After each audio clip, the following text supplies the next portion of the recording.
చేయడానికి ఇస్తున్నారా అనేది కూడా చూడాలి మనం.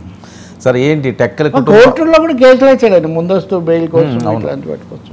సార్ ఏంటి టెక్కలి కుటుంబ కలహాలు కాస్త ఆయన్ని అక్కడ ఇన్ఛార్జ్ నుంచి తప్పించే విధంగా వెళ్ళిందా? అది కూడా ఇంత ఆలస్యం చేయడానికి కారణం అంటే బెటర్ లేట్ దాన్ ఎవర్ అని ఇప్పటికైనా ఆ పార్టీ స్పందించింది. మన ఇద్దరం ఒక వారం కిందట మాట్లాడినప్పుడు నేను మీకు చెప్పా, వాళ్ళ ఇంట్లో వాళ్ళు ఏం లేదు, పార్టీ ఎందుకు ఏం చేయడం లేదు, పబ్లిక్ మిగతా విషయాలు అలా ఉంచి పబ్లిక్ న్యూసెన్స్ కింద తీసుకోవాలి కదా ఇతర అంశాలు ఎలా ఉన్నాయి కానీ.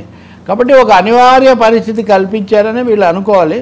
సో ఆలస్యంగా అయినా సరే ఇప్పుడు ఆయన మీద ఆయన పక్కన పెట్టారు. అది ఐ థింక్ సంస్థాగతంగా ఎవరైనా అలాంటి చర్య తీసుకోక తప్పదు.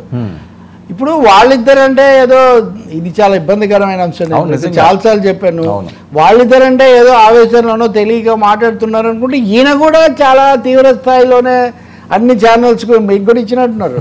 ఇంటర్వ్యూలు ఇవ్వడము, మాట్లాడడం, అవన్నీ పబ్లిక్ ఎలా అవుతాయండి? ఒకవైపున వాళ్ళు చేసేదేమో పొరపాటు అనుకుంటూ మీరు కూడా స్పందించి మీరు కూడా ఛాలెంజ్ చేసి మీ భార్యకు మీకు సమస్య ఉంటే మీరు ఇంట్లో తేల్చుకోవాలి, లేకపోతే కోర్టులో తేల్చుకోవాలి.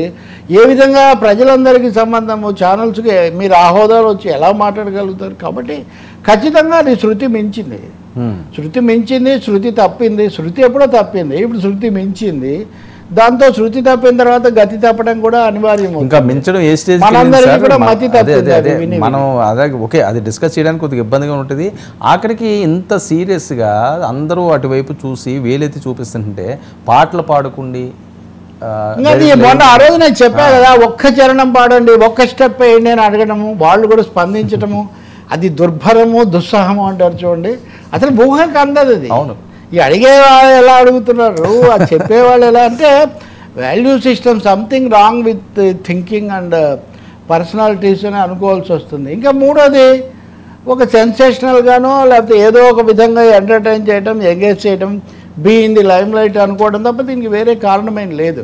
నేను అనుకోవటం వాళ్ళతో పాటు ఇంతగా ఎంటర్టైన్ చేసి ఈ విధమైన టూ మచ్గా వెళ్ళిన ఆయన దువ్వాడకి ఏ పాట ఇష్టం అండి అని ఈ యాంకర్ అడగటం. దువ్వాడకి ఏ పాట ఇష్టం అయితే తెలుగు జాతికి అంత అవసరం అండి ఇప్పుడు దాని మీద చూడండి.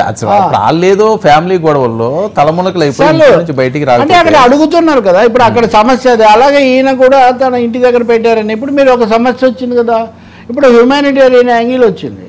ఏంటి అక్కడ భార్య పిల్లలు వచ్చి ఇంటి ముందు షెడ్లో చేస్తున్నారు. చేస్తున్నప్పుడు మీరు పోలీస్ కంప్లైంట్ ఇవ్వడమే ఒక ఎత్తుని, దాన్ని ఇంకా పర్సూ చేశారు. అప్పుడు తప్పకుండా రాజకీయ పార్టీ రంగంలోకి వస్తుంది కదా. మీ పార్టీ నాయకుడిగా పెట్టి అంతకుముందు మీరు ఇన్ఛార్జిగా పెట్టి అలాంటి ఆయన తన ఇంటి విషయాలే ఇలా ఉంటే మరి పార్టీ దానికి జవాబుదారీతనం లేకుండా ఎలా ఉంటుంది? సో చాలా ఆలస్యం చేశారు. నిజానికి ఆయన ఎవరు వైవి సుబ్బారెడ్డి లాంటి వాళ్ళు పరోక్షంగా దానికి దీనికి సంబంధం లేదని పక్కన పెట్టే ప్రయత్నం చేశారు, అవేం కుదరలేదు. సో ఇప్పటికి కూడా మంచిదే, తప్పకుండా ప్రజల ఒత్తిడి తర్వాత ఈ స్పందనల ఫలితంగానే తప్పించబడ్డారు. దీంట్లో దువ్వాడైనా లేదా ఇంకొకరైనా తెలుసుకోవాల్సింది ఏంటంటే చురుకుదనం ఉండటము, మాట్లాడటము, పోటాపోటీగా ఉండటం, వీటన్నిటితో పాటు పబ్లిక్ లైఫ్ అనేది demands certain amount of acceptability, dignity. అవి దెబ్బతిన్న తర్వాత ఈ పరిస్థితులన్నీ వస్తాయి.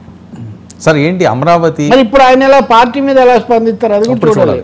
ఎందుకంటే దీనికంటే ముందే ఆయన నేను పవన్ కళ్యాణ్ అనవసరంగా అన్నాను, నాకు ఇప్పుడు జ్ఞానోదయం అయింది, అది ఇది కొంచెం రాజకీయ వ్యాఖ్యలు కూడా కొన్ని చేస్తున్నారు. మరి తప్పకుండా ఇప్పటివరకు వాళ్ళు మాట్లాడుతున్న తీరు చూస్తే దీని మీద మళ్ళీ వాళ్ళు పార్టీ మీద కూడా ఎలా స్పందిస్తారు అన్నది కూడా మనం గమనించాలి. వాడికి ఆల్రెడీ మనం ట్రై చేస్తున్నాం సార్, ఈయన ఎలా స్పందిస్తాడని.